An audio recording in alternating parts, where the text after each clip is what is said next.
축구팬 여러분 안녕하십니까? 주간 유럽파라는 영상으로 새롭게 돌아왔습니다. 매주 중반 즈음에 제가 여러 가지 이야기들을 전해드렸었는데요. 이제는 유럽파 선수들의 이야기들을 좀 전해드리려고 합니다. 이제 속속들이 여러 유럽 리그가 개막을 하고 있는 가운데 우리나라의 선수들도 유럽으로 많이 나가 있죠. 그렇기 때문에 이 선수들의 소식을 궁금은 한데 찾아보기가 좀 힘들다라고 생각하시는 분들을 위해 제가 또 모아왔습니다. 1부 리그에서 2부 리그까지 제가 좀 더 영상을 보고 이야기를 할 수 있는 그런 리그들에서 뛰는 선수들은 죄다 모아서 말씀을 드릴 거고요. 아직은 리그가 개막하지 않은 곳들도 있기 때문에 예를 들면 분데스리가라거나 이 영국의 프리미어 리그 이런 거에 대해서는 제가 이야기를 드릴 수 없겠습니다만 이 지난주에 뛰었던 선수들, 그 선수들의 어떤 플레이나 소파스코어 같은 여러 가지 평점 업체들의 평점 이것들을 1부 리그 소개해드리고 2부 리그 소개해드리고 이렇게 하는 순서대로 유럽에서 뛰는 여러 선수들의 근황들 제가 좀 알려드리고자 합니다. 일단은 파일럿 프로이기 때문에 여러분들 어떤 조회수나 이런 것들을 보고 결정을 하게 될 텐데요. 일단 8월 첫 주차 어떤 유럽파 선수들이 경기를 뛰었고 어떤 모습들을 보였는지 지금부터 한번 알아보겠습니다. 우선은 네덜란드로 넘어갑니다. 네덜란드 1부 리그인 에레디비시에부터 볼 텐데요. 일단 황인범 선수가 페예노르트에서 출전을 이어갔습니다. 6번을 사용했던 제르키 선수가 이적을 하면서 4번에서 6번으로 등번호로 옮긴 황인범 선수인데요. 바로 지난 주말에 리그에서는 뛰지 않았습니다만 그 전 경기였던 페네르바체와의 챔피언스리그 예선 3라운드 1차전에서는 황인범 선수가 매우 긴 시간을 소화했습니다. 해당 경기에서 또 페예노르트는 2대1 승리를 가져가면서 챔피언스리그 진출에 어떤 희망을 좀 살려냈는데요. 소파스코어 평점은 7.2점을 받았고 이 경기 보면 국밥보다 든든한 선수라는 걸 다시금 생각할 수 있었고 이번 시즌에도 페예노르트의 주전 미드필더로서 황인범 선수가 많은 역할을 해야겠다는 걸 또 확인을 할 수가 있었습니다. 이번 주말 경기에서 쉬었던 만큼 페예노르트의 두 번째 경기인 페네르바체와의 2차전 황인범 선수가 아마 선발로 나와서 경기를 뛰지 않을까 싶은데요.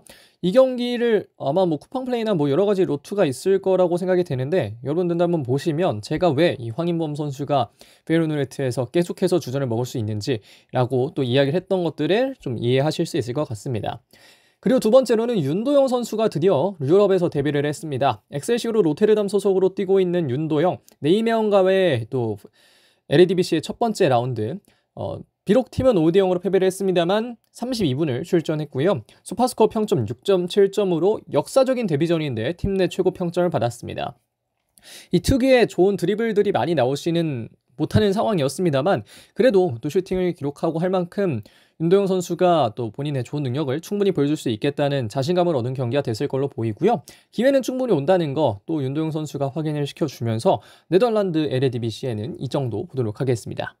다음으로 볼 리그는 오스트리아 분데스리가입니다. 역시나 1부 리그인데요. 오스트리아 빈, 어떻게 보면 또 아우스트리아 빈이라고 부르는 이 팀에 두 명의 선수가 가 있습니다. 바로 이강희 선수와 이태석 선수인데요. 이강희 선수는 지난주 벌어졌던 두 경기에 모두 출전했습니다. 8월 7일 바닉 오스트라바의 경기, 이거는 컨퍼런스 리그 예선이었고요. 4대3으로 팀이 패배를 했는데 거기에 이제 90분을 출전했습니다. 다만 90분을 뛰긴 했는데 팀이 워낙 크게 졌다 보니까 이강희 선수에 대한 평점도 좋진 않았고요. 그리고 주말에 열렸던 볼프스베르거와의 경기에서도 리그 또 출전을 해서 90분 뛰었고 이 경기 역시 졌는데 이 경기 또 자책골을 기록하면서 아쉬운 결과를 받아들여야 했습니다. 이강희 선수는 사실 시즌 딱 처음에 시작할 때 컨퍼런스 리그 2차 예선 스파이레와의 경기를 보면 오른쪽 스토퍼로 나오는 경우가 있었는데 점점 이강희 선수의 포지셔닝이 중앙으로 오고 있고 점점 본인의 주 포지션이 3선으로 오고 있기 때문에 이런 것들은 비록 경기가 좋지는 않았어도 이강희 선수에 대한 시즌을 기대할 수 있게끔 하는 요소다. 이강희 선수의 장점이 더 나올 수도 있겠다는 생각을 하게끔 만드는 것 같고요. 그리고 또 얼마 안 돼서 또 오스트리아 빈으로 이적한 이태석 선수는 컨퍼런스 리그는 뛰지 않았고요. 볼프스베르과의 경기에서 교체 출전을 했습니다. 앞에서 말씀드렸다시피 2대0 패배를 했는데 후반전 시작하면서 교체 투입돼서 7.4라는 엄청난 평점 받았고 긴장됐던 데뷔전으로 보입니다. 이태석 선수가 보여줄 수 있는 걸 모두 다 보여주는 못했습니다만 그래도 충분히 통할 재능임을 증명했다는 생각이 들고요. 오스트리아 빈에서 이제 교체 출전하면서 어느 정도 템포를 익힌 만큼 컨퍼런스 리그 다가오는 또 예선에서 바닉 오스트라바를 상대로 충분히 또 뛸 수 있지 않을까 하는 생각을 이태석 선수를 보면서 했고요. 아무래도 이 두 명의 선수가 같은 팀에서 뛰고 있기 때문에 여러분들이 오스트리아 분데스리가를 챙겨보는 과정에서는 굉장히 또 큰 도움이 되지 않을까 생각이 듭니다. 자, 그러면 이 두 명의 선수의 지난주 한번 여기까지 살펴봤습니다. 다음으로 넘어가서는 이제 계속해서 좀 두 국가를 보도록 하겠습니다. 덴마크 수페르리가에서 뛰고 있는 이한범 선수는 지난주 팀이 치른 두 경기에 모두 출전을 했고 모두 풀타임 출전을 했습니다. 팀은 이 기간 1승 1무를 거뒀는데요. UEFA 유로파 리그 3라운드 예선이라고 볼 수 있겠고 프리데릭을 상대로 3대1로 승리를 했는데 90분 출전했고요. 이건 소파스코어 평점이 안 나왔습니다. 그리고 이어서 역시나 프리데릭 손이었나요? 어쨌든 프리데릭 스타드였던 것 같습니다. 3대3으로 무승부를 거뒀는데 해당 리그 경기에서도 풀타임에 뛰었고 이제 7.7점이라는 좋은 모습을 보여주면서 주전 센터백이 현재 부상이라서 그 사이에 이한범 선수가 출전 시간이 점점 늘려가고 있는데 경기를 치르면 치를수록 안정적인 모습을 보여주고 있습니다. 우리가 알고 있는 이한범의 모습이 점점 더 미드필드 라인에서 나오고 있는 것 같고 그렇기 때문에 이 부상에 당했던 선수가 돌아오더라도 이한범 선수가 충분히 경쟁할 수 있을 거라는 생각이 드는데요. 이한범 선수도 한번 지켜보시면 좋을 것 같고요. 그리고 세르비아 스페르리가에서 뛰는 서령우 선수도 지난주 유에파 챔피언스리그 예선 레오 포즈난과의 경기에서 뛰었습니다. 해당 경기에서 이제 3대1로 스르베나 즈베드다가 승리를 했는데요. 스코어 평점도 6.8점, 좋지도 않고 나쁘지도 않은 그 정도였는데 또다시 마주한 챔피언스리그에서 서령우 선수가 이번 챔피언스리그들을 마지막으로 팀을 떠날 수 있기 때문에 좋은 마무리를 하도록 좀 더 열심히 뛰어야겠다는 생각이 들고 이 두 선수는 또 여기까지 보도록 하겠습니다. 다음으로 볼 선수들은 오현규 선수와 이현주 선수입니다. 벨기에 주필러 프로리그의 행크에서 뛰고 있는 오현규 선수, 스탕다르 리에주와의 리그 3라운드에서 팀은 2대1로 패배를 했습니다만 그래도 풀타임을 뛰면서 한 개의 도움을 올렸습니다. 오현규 선수가 리그 개막전부터 득점을 기록하면서 주전 스트라이커로서의 행보를 꾸준히 이어가고 있었는데 그래도 또 도움을 기록하면서 오현규 선수가 계속해서 행크에서 좋은 모습을 보여줄 수 있겠다는 어떤 예상을 하게끔 만들었던 것 같은데요. 충분히 오현규 선수가 가지고 있는 능력이 좋다는 걸 지난 시즌 행크에서 여실하게 또 증명을 한 만큼 오현규 선수의 남은 시즌을 계속해서 좀 기대해봐도 좋지 않을까 생각이 듭니다. 자, 다음으로 볼 이현주 선수가 상당히 또 센세이셔널한 움직임을 보여줬습니다. 포르투갈의 1부 리그죠. 리가 포르투갈에서 뛰는 아로카의 이현주 선수는 지난 리그 개막전 이 AVS라는 팀과의 경기에서 87분 뛰면서 한 개의 도움을 기록했습니다. 소파스코어 기준으로 평점 6점을 받으면서 경기 내 평점 공동 1위를 가져갔는데요. 이현주 선수가 도움을 기록하는 장면 많이 보셨을 겁니다. 이 좌측면에서 흔들고 들어가면서 이 왼발로 크로스를 올린 것이 득점으로 이어지면서 이현주 선수가 도움을 기록했었는데 이현주 선수가 가지고 있는 것들이 이런 게 좀 많습니다. 기존에는 패싱 플레이도 좋았고 어떤 저돌적인 플레이들도 좋았는데 이현주 선수가 바이에른 뮌헨을 떠나서 지금은 아로카로 와 있는 상황에 약간은 그 뮌헨이라는 팀의 부담감보다 아로카라는 팀에서 조금 더 본인이 원하는 플레이를 하게 되지 않을까 하는 생각이 있고요. 지난해 하노버 이 독일 2부에서 뛰었다가 또 포르투갈 1부로 올라온 만큼 본인의 능력을 계속해서 좀 꾸준히 보여줬으면 하는 그런 생각이 드는 것 같습니다. 자, 그럼 오현규 선수와 이현주 선수의 지난주 여기까지 보도록 하겠습니다.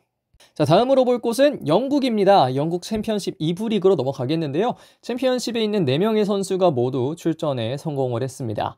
일단 엄지성 선수, 소환지의 윙어죠. 미들즈브러전에서 개막전 선발 출전을 해서 63분을 뛰었고 평점은 6.5점이었습니다. 사실 엄지성 선수가 지난 경기를 보면 결국 슈팅을 이다지 기록하지 못하면서 수완지에서의 어떤 지난 시즌도 좀 적응하는 기간이 있는 동안 슈팅이나 아니면 슈팅에서의 정확도나 이런 것들이 좀 아쉬움이 있었는데 이번 경기에서도 약간은 보였기 때문에 수완지에서의 적응을 엄지성 선수가 계속해서 좀 더 해 나가야 하는 모습인 것 같은데요. 그래도 좋은 능력 가진 선수인 만큼 앞으로 좀 계속해서 응원을 해야 될 걸로 보이고 포츠머스로 임대를 갔던 양민혁 선수는 오피셜 뜬 지 얼마 되지 않아서 바로 리그 개막전에 교체 출전을 했습니다.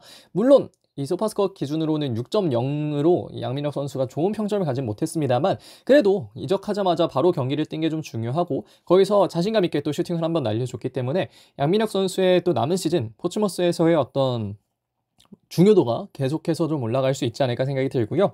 이어서 배준호 선수는 스토크시티의 개막전이었던 이 더비 카운티와의 홈경기 3대1 승리를 이끌었습니다.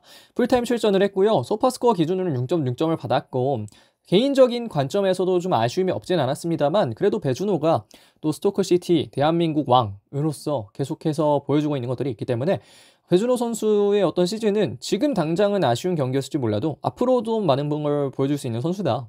이렇게 얘기 드릴 수 있겠고 특히나 쿠팡 플레이에서 또 이 챔피언십을 중계하는 만큼 여러분들이 배준호 선수의 모습을 많이 보실 수 있지 않을까 생각이 듭니다. 마지막으로는 벙이원 시티에서 뛰고 있는 백승호 선수였는데요. 입스위치와의 1라운드 또 1대1 무승부가 나왔는데 백승호 선수는 풀타임을 뛰면서 슈퍼스코어 기준 7.0점의 평점을 받게 됐습니다. 사실 경기 자체는 무승부를 거둔 게 좀 아쉽습니다만 그래도 또 버밍엄이 3부 리그에서 바로 승격을 해서 지금 또 챔피언십 첫 경기를 치렀다는 데에 그리고 거기에서 지지 않았다는 데에 저는 그래도 좀 중점을 둬도 되지 않을까 싶고 거기서 백승호 선수가 계속해서 버밍엄의 주전 미드필더로서 뛰고 있다는 것이 또 버밍엄 선수들에게는 백승호 선수에 대한 또 자신감을 또 신뢰감을 심어줄 수 있는 하나의 예시가 되지 않을까 싶고요. 이 4명의 선수가 뛰고 있는 챔피언십 쿠팡 플레이에서 계속해서 중계를 해주고 있으니까요.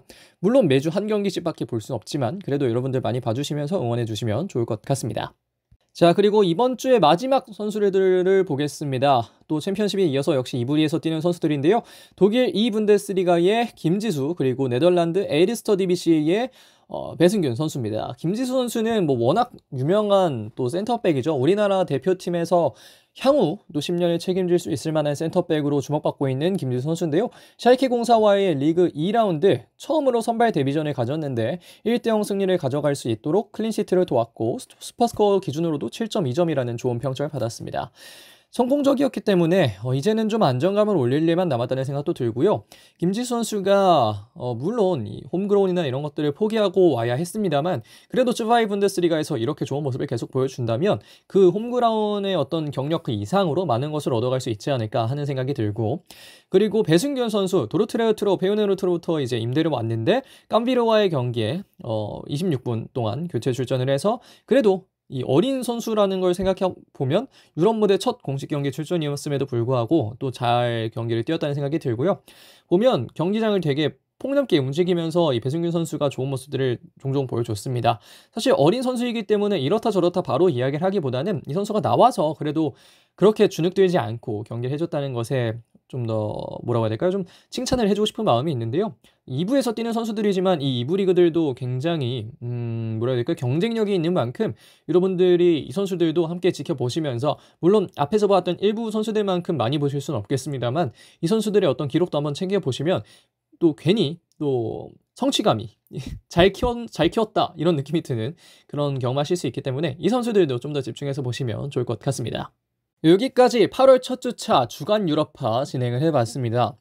뭐라고 해야 될까요? 이게 사실 저는 이거 만들면서 이 백그라운드 만들면서 그렇게 오래 안 걸리겠다 싶었거든요. 이 8월 첫 주차라서 개막 안 하는 리그들이 많아가지고 근데 이게 생각보다 꽤 걸리네요. 그래서 이거를 어떻게 좀 진행하면 더 빠르고 정확하게 여러분들께 좀 전달해 드릴 수 있을지 계속해서 좀 고민을 해봐야 될 것 같은데요. 아마 8월 2주차까지는 이러한 템플릿이 좀 갈 것 같습니다. 근데 이게 좀 오래 걸리다 보니까 한 번쯤 여러분들도 좀 생각이 드시는 부분들이 있다면 댓글로 좀 달아주시면 감사할 것 같고요. 함께 성장하는 또 영상을 만들기 위해서 계속해서 노력하겠습니다. 자, 그러면 주간 유럽파 첫 번째 영상 여기서 마무리하도록 하겠습니다. 고맙습니다.